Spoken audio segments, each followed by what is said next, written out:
नमस्कार दोस्तों।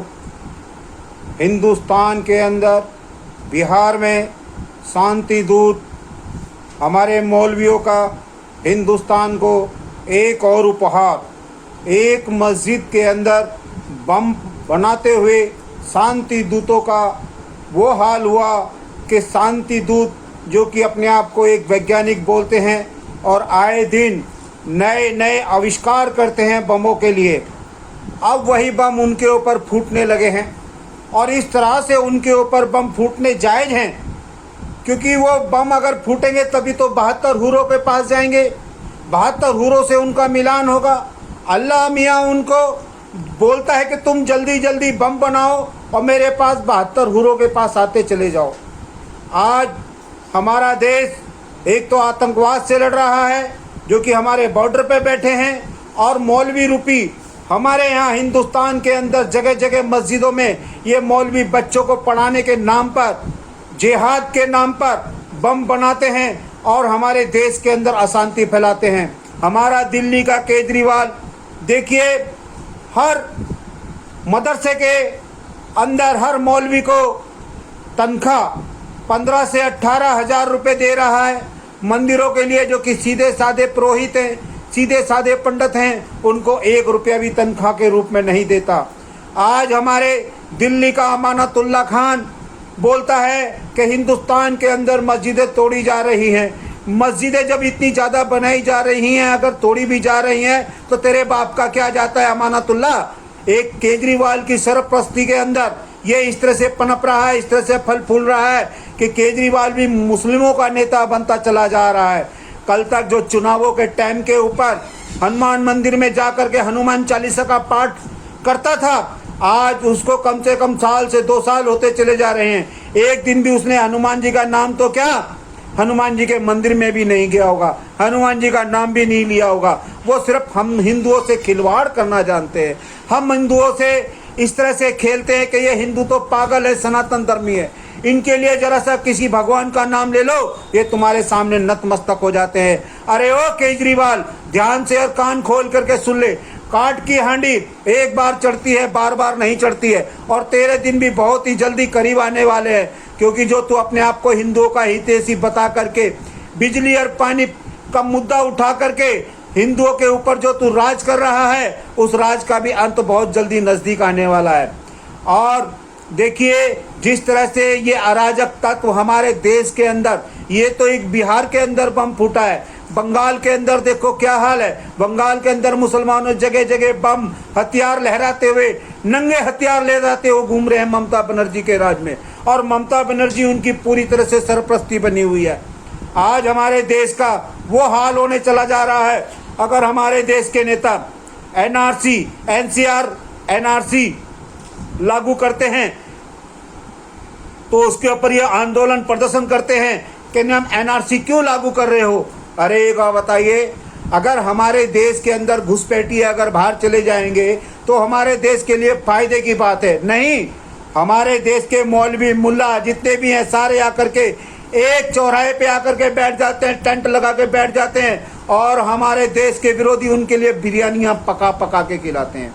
आज हमारे देश का आए दिन, दिन पे दिन धरातल तो क्या, ये धरातल से रसातल में चलाता जा रहा है।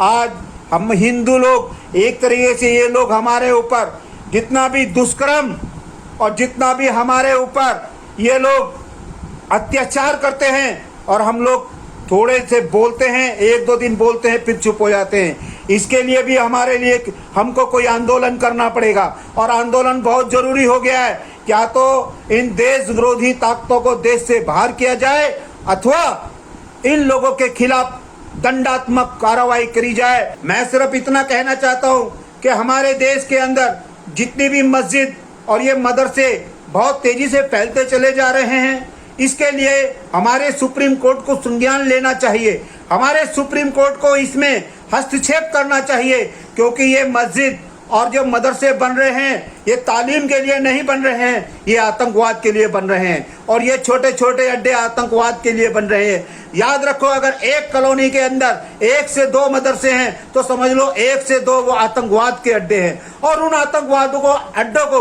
बहुत जल्दी धराशायी करना और बहुत जल्दी इन लोगों की, इनकी तलाशी लेना, ये हम लोगों का कर्तव्य है। और हमारे देश के जितने भी सैनिक हैं, नेता हैं और हमारी देश की पुलिस है, सबका ये कर्तव्य बनता है कि मदरसे और जितने भी ये मस्जिदें हैं इनकी तलाशी होनी चाहिए। और तलाशी एक बार नहीं चाहिए, हर महीने इनका चेकअप, रूटीन चेकअप होना चाहिए, तभी हमारा देश सुरक्षित रह सकता है। हमारे देश के अंदर आज देखिए, अगर हिंदू के पास अगर एक तलवार भी निकल आती है तो उसके ऊपर कौन कौन से केस लगा करके उसको जेल के अंदर ठूस दिया जाता है। आज हमारा देश अगर किसी चीज़ से सबसे ज़्यादा त्राही त्राही कर रहा है तो वो मुस्लिम आतंकवाद से कर रहा है, क्योंकि मुस्लिम में वही आतंकवादी शरीक होते हैं जिन लोगों को ये तरह तरह का प्रलोभन दे देते हैं, तरह तरह का पैसा दे देते हैं और बोलते हैं मर जाओगे तो 72 हूरों से तुम्हारी मुलाकात होगी, अल्लाह मियाँ से तुम्हारी मुलाकात होगी। खुद तो मरते नहीं हैं, खुद तो मरते नहीं हैं, मासूम लोगों को आगे बढ़ा करके ये लोग उनका कत्लेआम कर देते हैं। आज हिंदुस्तान के अंदर अगर सबसे ज़्यादा अगर कोई परेशान है तो ये मुसलमान ही परेशान है। किससे परेशान है? हम हिंदुओं से बहुत ज़्यादा परेशान है। क्यों परेशान है? ये इसलिए परेशान है क्योंकि इनका जो वजूद पीछे से बोलते गए हैं काफिरों का नाश करो, काफिरों को मारो, ये इनके कुरान में लिखा हुआ है। अरे काफिर है कौन? काफिर सारी दुनिया है, तुम भी काफिर हो, हम भी काफिर। अरे ये काफिर, काफिर होता क्या है काफिर? अगर हम काफिर हैं तो तुम क्या हो? आज हाफिज सईद किस कोने में बैठा हुआ है, कहाँ छिपा हुआ है, किसी को पता नहीं चल रहा, क्योंकि वो अपनी जान छुपाने के लिए किसी खो में जाकर के बैठ गया है। और किस खो में जाकर के बैठा है और किस लिए बैठा है और किसके डर से बैठा है, ये सारी दुनिया जानती है। क्योंकि हाफिज सईद जिस तरह का गुंडा, जिस तरह का आतंकवादियों का सरगना था, आए दिन धमकियां देता था, बोलता था मोदी हम तेरी सर्जिकल स्ट्राइक देख लेंगे, तूने हमारे ऊपर सर्जिकल स्ट्राइक करी है, हम देखना तेरे ऊपर कैसे सर्जिकल स्ट्राइक करेंगे। अबे ओए गीदड़ धमकी देने वाले हाफिज सईद, तू जिस कोने में छुपा हुआ बैठा है और तूने अपनी सुरक्षा के लिए जितने भी सैनिक लगा रखे हैं लगा ले, पाकिस्तान की पूरी फौज लगा ले।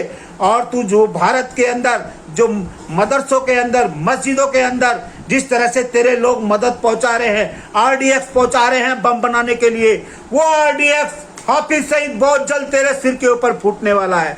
और जिस तरह की गंदी राजनीति, छिछोरी राजनीति और छिछोरा आतंकवाद तूने पाकिस्तान के अंदर तो फैलाया था और हिंदुस्तान के अंदर उससे भी ज्यादा बढ़ चढ़ करके तूने फैला दिया। तेरी हर ईंट का जवाब पत्थर से हम देंगे।